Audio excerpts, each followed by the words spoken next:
341. The Failing State. Chalcedon Report number 77, January the 1st, 1972. According to Scripture, the state is a ministry of justice whose duty it is to administer God's law as the minister of God in its realm.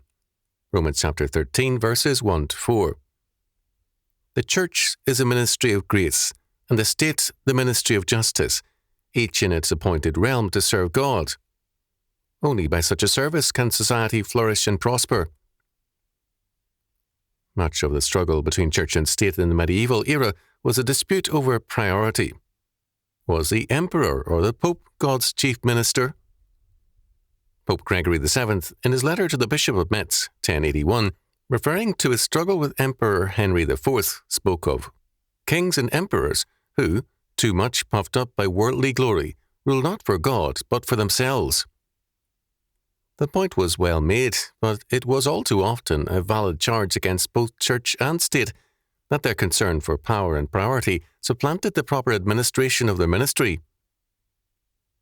In the modern era, this old battle was supposedly bypassed and a new order instituted by the progressive separation of church and state. Both church and state were now supposedly free to pursue their respective callings without interference and with greater faithfulness. The result has been, within the state, a graceless law, and within the church, a lawless grace, pietism and antinomianism. The state, however, has become intensely concerned with justice, now usually termed social justice. Rarely in history has the state expressed more concern with human welfare, with problems of health, education and welfare, war and peace, environment and ecology, science and research, as well as agriculture and a variety of other spheres of interest. The state, in effect, has embarked on a zealous search for justice in every realm of life. Minority groups have been systematically studied and courted, and their claims to justice strongly championed by state after state. All over the world, the modern states justify their existence by their zealous quest for social justice. All wrongs and injustices are to be righted, human brotherhood instituted, and a reign of world peace ensured. It was believed that the 20th century was to see many of these goals realized. Instead, it has seen the progressive disintegration of world order and a growing resentment against the state. The effort has been a notable one, but the results have been disastrous. It is important to understand why. Perhaps an illustration from two countries may help us to understand the problem. The Tsarist order of old Russia had more than a little popular hostility to the Jews and some legal discrimination. Many Jews left Russia for this reason, and a few of the wealthier American Jews helped finance Russian revolutionary parties in order to bring in justice. The results are now even less satisfactory, and the freedom of Soviet Jews is greatly reduced, so that the Tsarist days seem like a dream of freedom by comparison. Various Jewish groups all over the world demand freedom for Soviet Jews and insist that they are the targets of discrimination and repression. The Soviet Union very indignantly denies these charges and affirms that its order is without prejudice and is indeed dedicated to brotherhood. The Soviet Union is, in fact, an empire of many minority groups. It must avoid a charge of discrimination and favoritism, lest it be a target of a dreaded revolutionary liberation movement. Earlier in its history, the Soviet Union faced a charge within the country of favoritism to the Jews. How has the present problem developed? The problem has arisen out of the attempt to avoid all favoritism and discrimination. The Soviet hierarchy is well aware of the deeply rooted prejudices which divide its many racial groups. See Paul Lenvai, Anti-Semitism Without Jews, Communist Eastern Europe, Garden City, New York, Doubleday, 1971.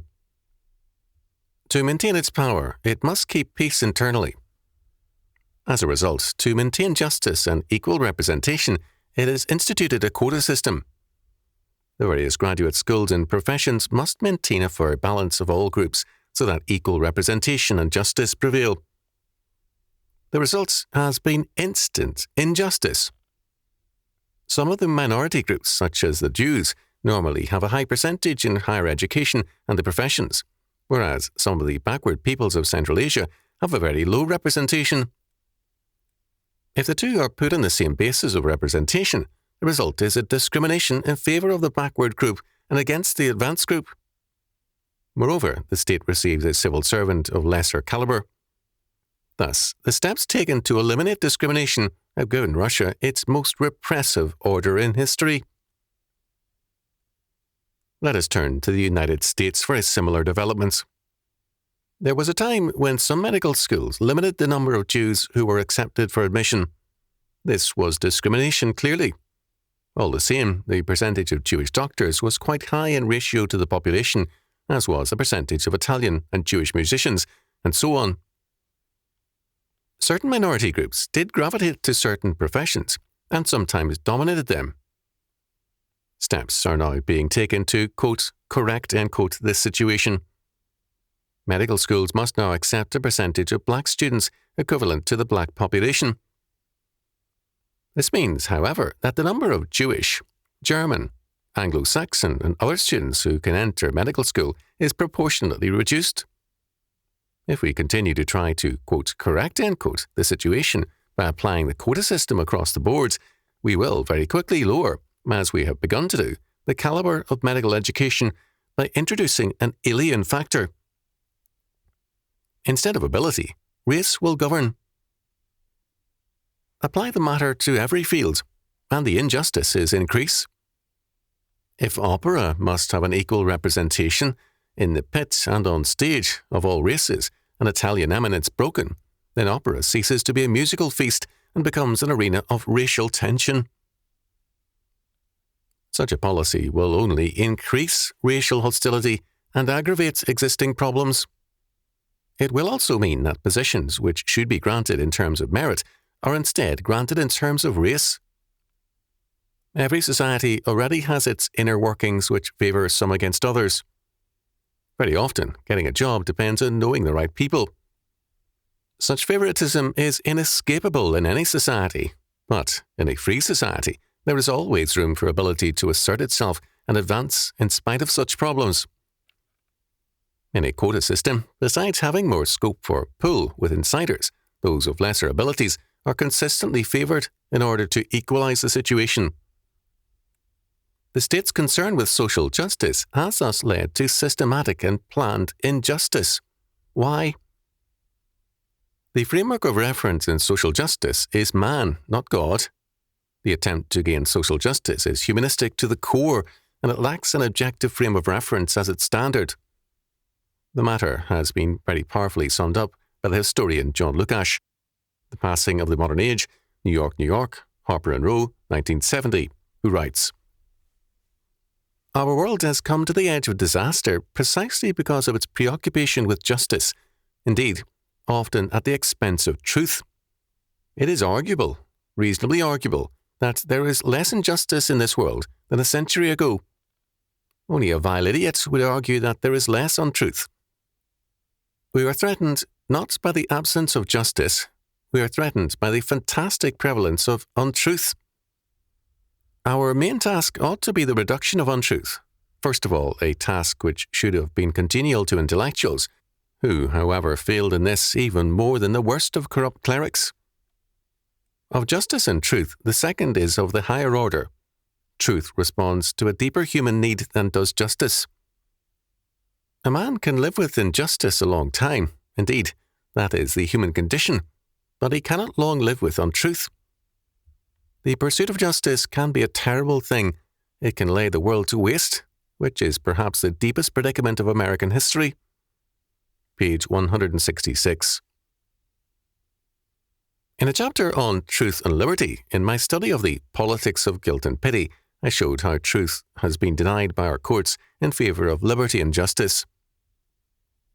Justice Douglas has declared that truth is not the goal, for in most areas no one knows what truth is.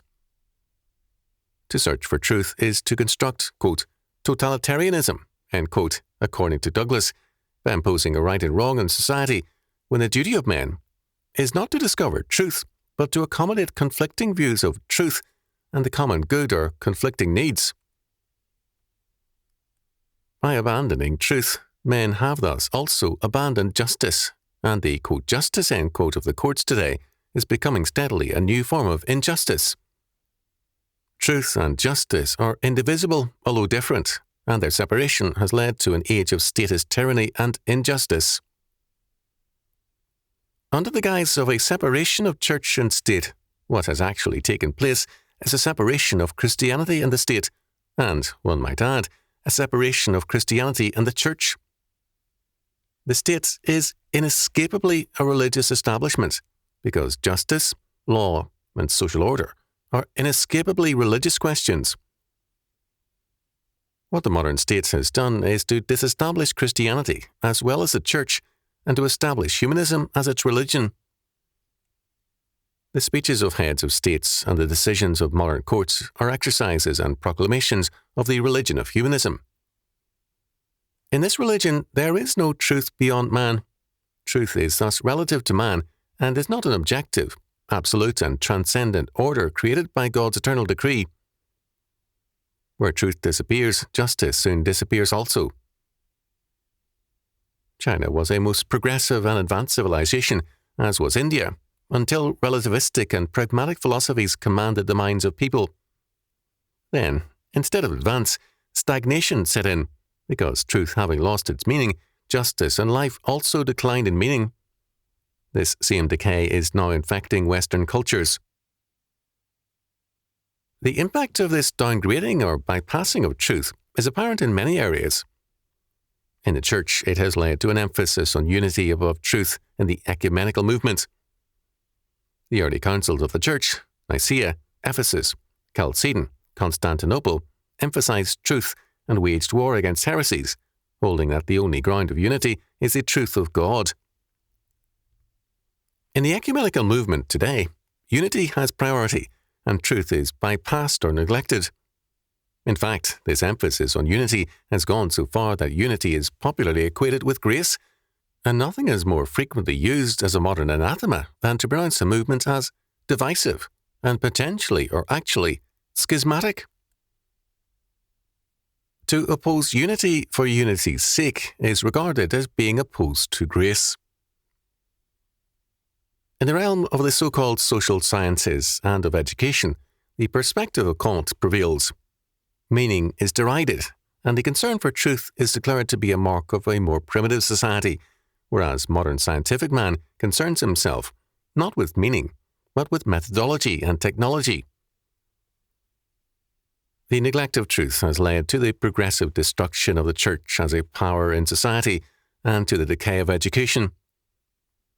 This neglect of truth is now destroying the life of the state and reducing it to a naked and empty display of force against which its own youth rebels. Even more, the neglect of truth has led to the erosion of the individual's strength to resist when he is without the truth. Modern man is especially vulnerable because he is a man without truth, and, even more, a man denying the possibility of truth.